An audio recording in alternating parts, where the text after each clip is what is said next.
Hello বন্ধুরা, আজ আমি নার্সারি থেকে আনা গোলাপের চারা বসাবো।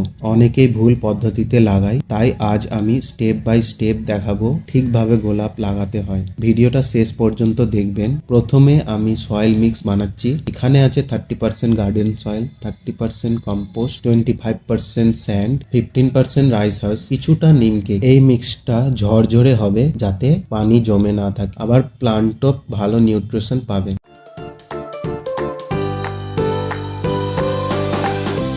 এরপর আমি চারাটা গ্রো ব্যাগ থেকে আস্তে করে বের করে নিচ্ছি। রুট ডিস্টার্ব করব না, খুব সফটলি বের করতে হবে। এবার আমি গ্রো ব্যাগের রাইস হাস্কটা ছুটাবো। গ্রো ব্যাগ থেকে বের করার পর দেখবেন অনেক সময় রুটের সাথে রাইস হাস্ক থাকে। আমি হালকা করে এক্সট্রা রাইস হাস্কটা ছুটিয়ে দিচ্ছি, কিন্তু রুট ডিস্টার্ব করব না।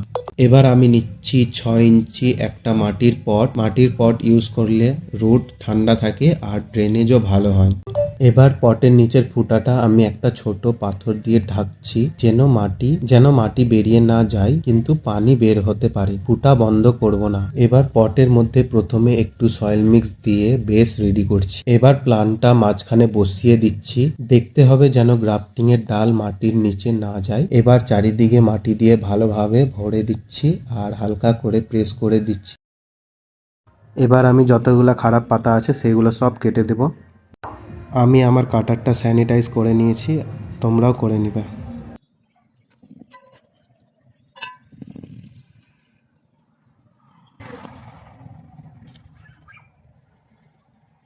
এবার 1 লিটার পানিতে হালকা হিউমিক অ্যাসিড মিক্স করে দিচ্ছি। প্রথম দিন এটা দিলে রুট গ্রোথ ফাস্ট হয় আর প্লান্টের স্ট্রেস কমায় বলতে পারো। এইভাবে আপনারাও খুব ইজি ভাবে নার্সারি থেকে আনা গোলাপের চারা বসাতে পারেন। যদি ভিডিওটা হেল্পফুল লাগে তাহলে লাইক, শেয়ার আর কমেন্ট করতে ভুলবেন না। আবার দেখা হচ্ছে নতুন গার্ডেনিং ভিডিওতে।